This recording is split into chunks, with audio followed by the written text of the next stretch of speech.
So what if two of our biggest headaches, I'm talking about managing waste and our constant need for energy, aren't actually separate problems at all? What if the solution to one was literally hiding inside the other? Today, we're going to dive into this really powerful idea, how we can turn the stuff we throw away into the very energy that powers our lives. It all starts with a number that is just, it's hard to even wrap your head around. Every single year, we as a planet throw out 1.3 billion tons of food. Now, that's not just a tragic waste of something that could have fed people. It's a massive environmental problem just waiting to happen. And maybe more importantly, it's a colossal resource that we are just letting slip through our fingers. You see, when all that food and organic stuff rots in a landfill, it releases huge amounts of methane. And methane is a greenhouse gas that's way, way more potent than carbon dioxide. This makes our landfills a major, major driver of climate change. So our food waste isn't just sitting there, it's actively harming the planet. But what if? What if we could grab it before it ever gets to the landfill? Well, the good news is people are already on it. All around the world, you've got these brilliant innovators who are looking at a pile of what we'd call trash and seeing treasure. So let's take a quick trip around the globe to see how they're turning this huge liability into an incredible asset. First stop, India. At the Bowenpally market in Hyderabad, imagine this. Every day, 10 tons of vegetables that didn't get sold are put on a conveyor belt. But instead of being trucked off to a landfill, they're transformed into enough electricity to power the market's streetlights and a kitchen that serves 800 people a day. It's a perfect circular system. Okay, now let's hop over to Sierra Leone. An entrepreneur there named Alhaji Siraj Bawa saw two big problems. First, coconut shells were littering the city. Second, people were cutting down forests for wood charcoal. His solution? Absolutely genius. He collects those waste shells for free and turns them into clean-burning briquettes. He's created a new fuel that actually saves trees. And check this out. In Indonesia, a community known for making tofu had a really smelly issue. All this acidic wastewater was polluting their rivers. So what did they do? Well, they built a community-owned plant that pipes that nasty wastewater right in, turns it into biogas, and provides cooking fuel for dozens of local families. They literally turned pollution into power. Now, stuff like this doesn't just happen overnight. As Alhaji Sirajba puts it, this path is tough. This isn't just about some cool new tech. It's about the grit and the vision of people who are absolutely determined to make a difference in their communities, one piece of trash at a time. So these stories are amazing, right?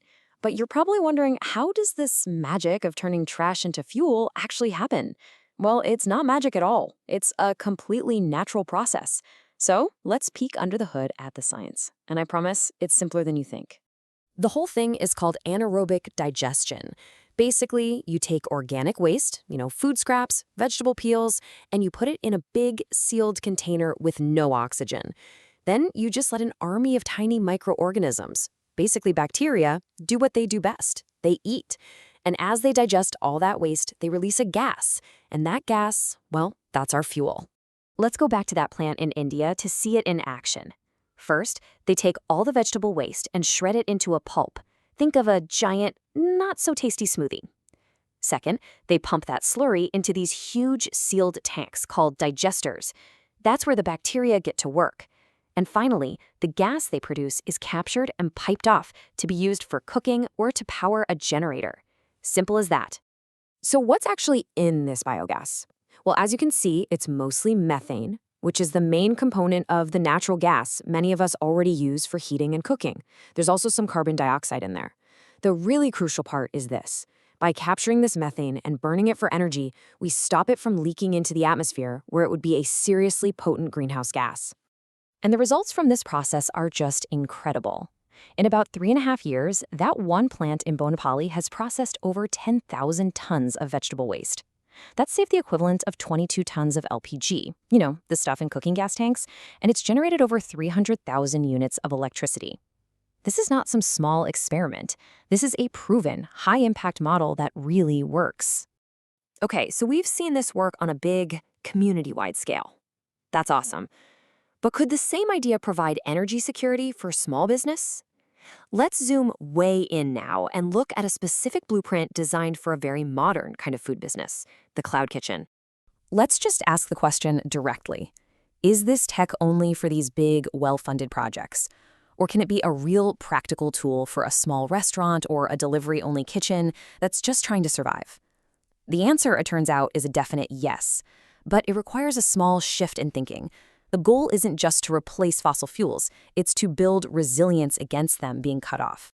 To really get why this is so critical, you have to understand just how vulnerable some businesses are. Take India, for example, which has to import more than half of its cooking gas, or LPG. When there's a shortage, and they happen, who do you think gets cut off first? It's the commercial users, like restaurants. And get this, with almost no backup energy, a supply disruption of just 3 days can be enough to completely shut a small business down. Now here's a fascinating little trick for making these smaller systems work really well. You add cow dung. I know, it sounds a little strange, but it turns out it's the perfect partner for food waste.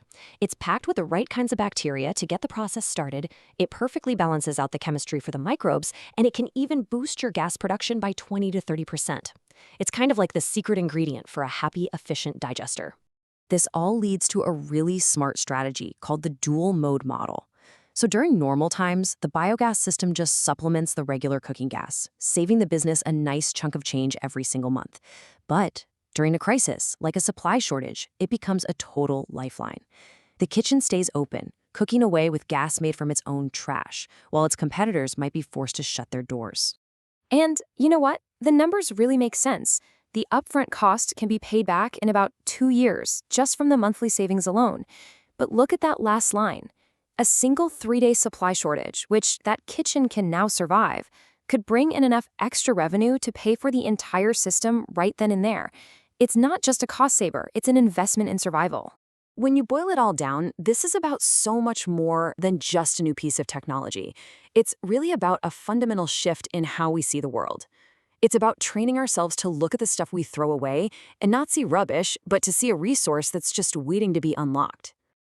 So, if you take away 3 big ideas from all this, let them be these. First, our waste is not waste. It is a hugely valuable and overlooked resource. Second, making our own energy locally isn't just about being green. It's about making our communities stronger and more resilient.